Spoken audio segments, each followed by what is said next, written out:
I've got one, I've done it. I bought an electric vehicle as my daily driver, and it is a Tesla Model S.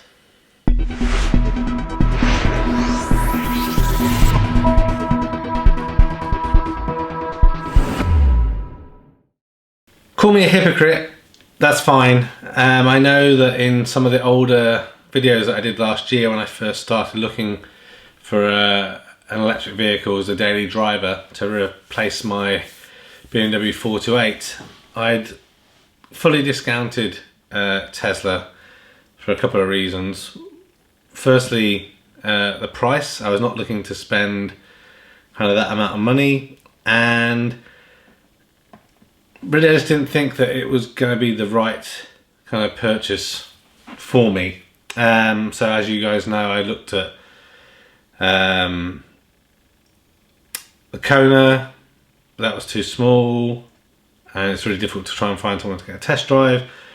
I test drove the Nissan Leaf, which I kind of liked, and I was kind of going to get one of those actually, but my knee kept on rubbing on the center console, and I was kind of going to get the 60 kilowatt version, but it just wouldn't have been comfortable.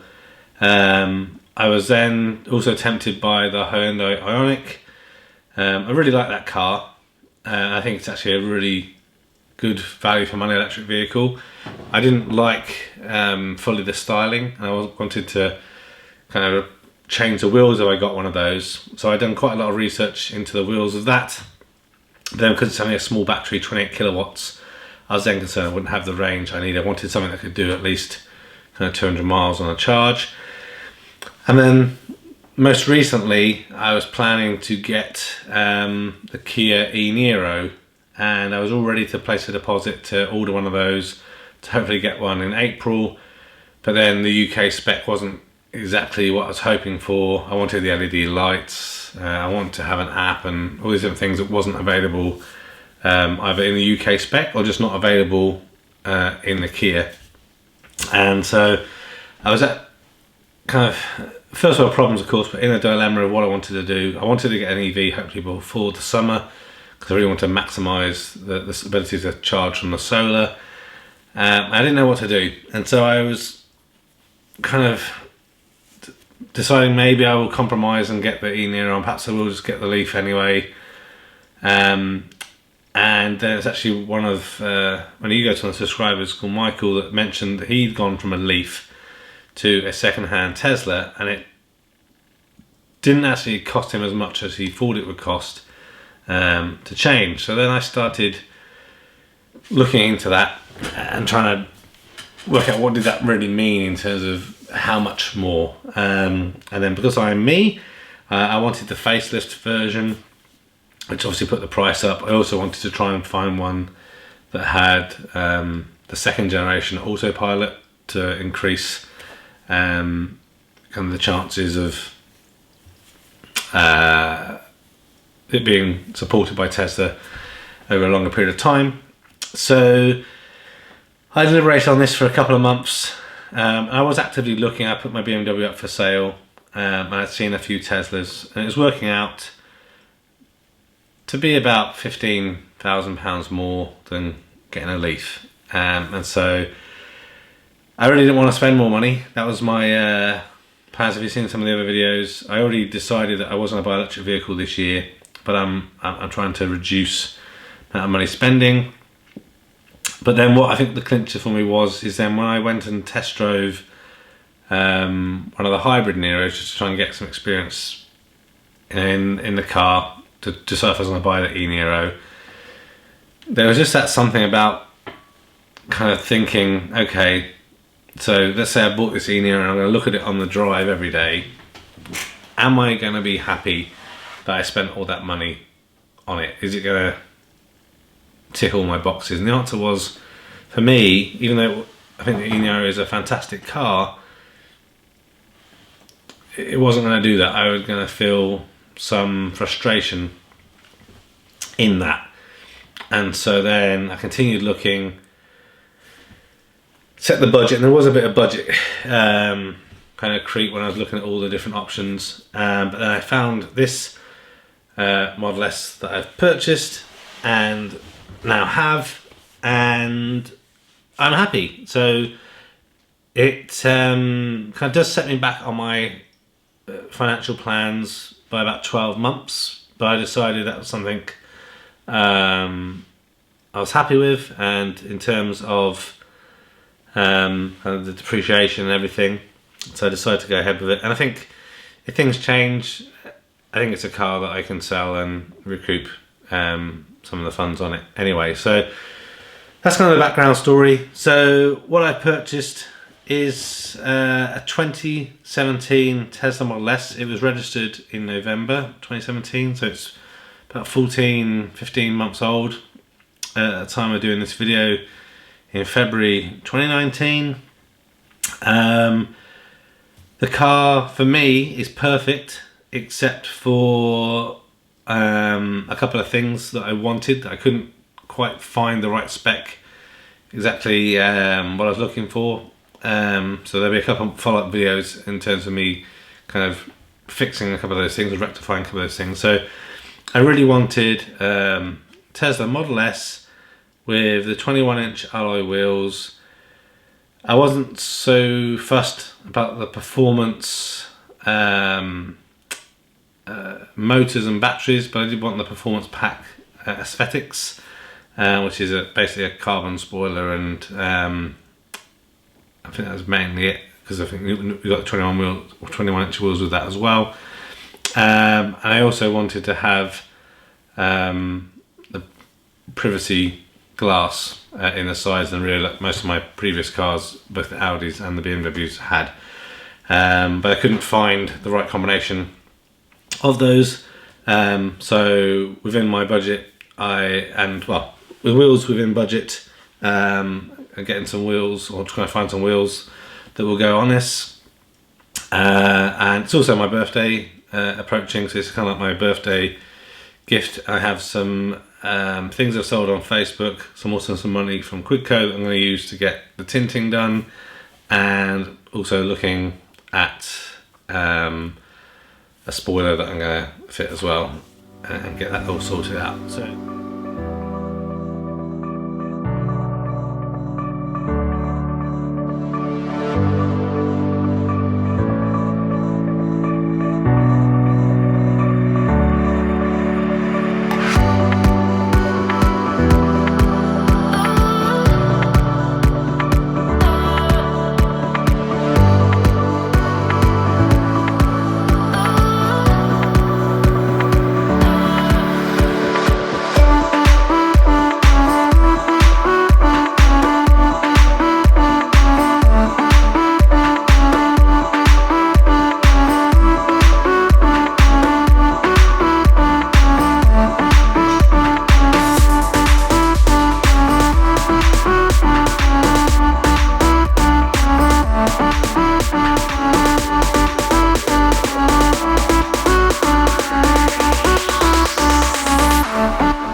In terms of the spec, so like I said, it's a late, so it's one of the last actual 75 kilowatt rear wheel drive Model S's. I did deliberate for a while about whether I would get the 75D, which is the all-wheel drive version. That would increase the cost by about £5,000.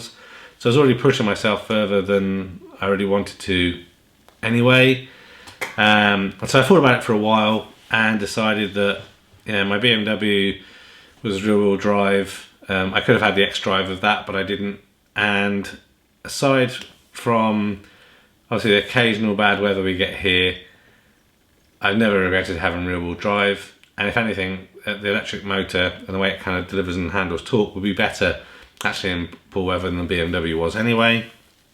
And in terms of kind of poor weather performance, I did do some back-to-back testing, and the all-wheel drive vehicle is definitely a lot better handling and sure-footed in the wet and the damp, and obviously when you're accelerating. But really, to be honest, most of the time I don't drive the cars like I stole them anyway, so I just didn't think it was worth paying the extra £5,000. And also the cars I was looking at that did have it, that were more expensive, didn't have some of the other things that I was looking for as well, so that's why I decided to go for this one. So it's a midnight silver, so it's kind of like a grey colour. It does have the 19-inch alloys on it, but it's got the latest generation seats. The main difference is that in the back, so you can see the nicer looking seat.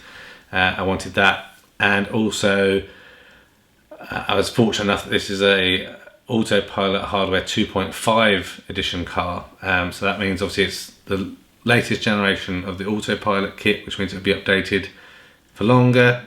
Do have the option to have full autonomous when Tesla ever develop that. It costs about £4,700. Not planning to buy that anytime soon. It's not even ready yet.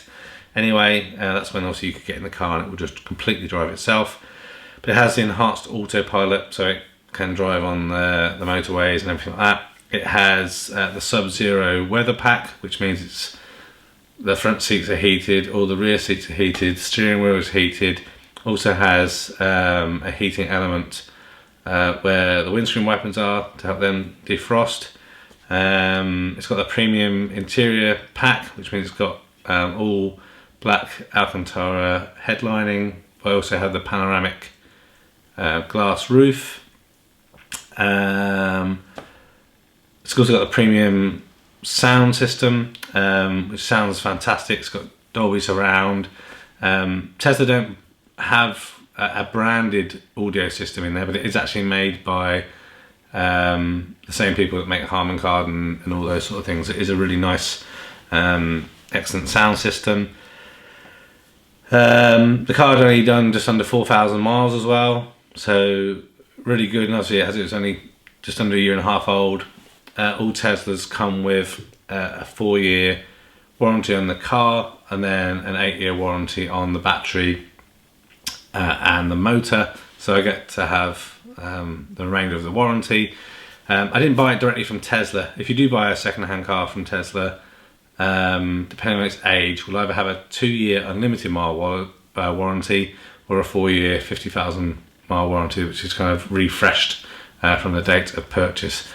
Tesla do seem to have quite high prices on their second-hand vehicles, which is why I didn't purchase from them. If it's interesting to people, I will do a follow-up video on kind of my tips and things to look into when buying a second-hand Model S, because I did quite a lot of research into it. Obviously, because of the age, I don't get free supercharging with it. I do get 400 kilowatt hours free per year, which then gets kind of reset on the anniversary of the car, I believe. I think that's pretty much it. I'm really enjoying it so far. It's really comfortable. Still getting used to autopilot a little bit, but it's such a nice, quiet car, and it is big. It definitely is big, and in general, I haven't had too many situations where it feels like it's too big for the UK roads. It does stick out a little bit in some car parking spaces. It's just damn big, but yeah, I'm happy, and it has got quite a poor turning circle, so when I'm kind of reverse onto the drive to be able to charge it, that can be a little bit of a challenge. But yeah, I'm really happy to be embarking on kind of this new daily EV experience, and yeah, so far so good. So in terms of this particular, because it's the later generation 75 kilowatt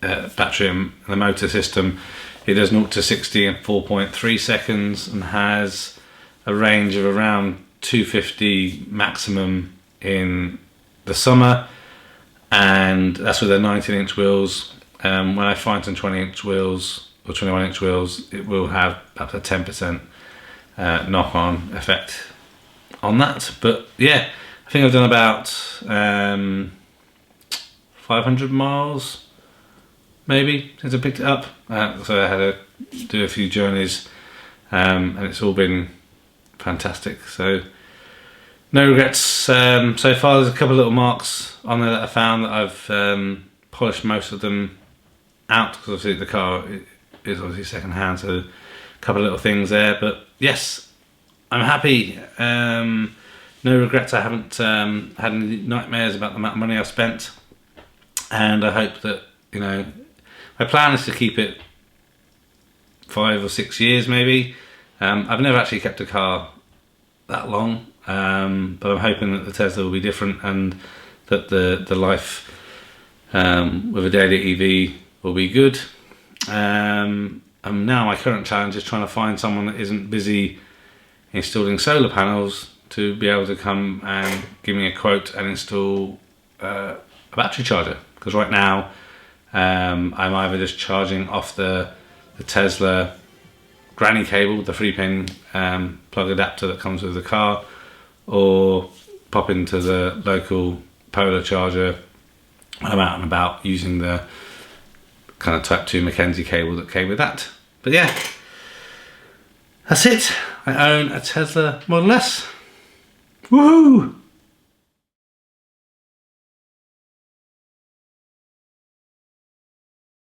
Thanks for watching this video. A thumbs up would be really appreciated. If you're interested in other geek type videos, please consider subscribing to Spectrum Geeks. Why not also follow us on Facebook, Instagram and Twitter? And before you leave, why don't you check out one of these other videos that may be of interest. Thanks again for watching.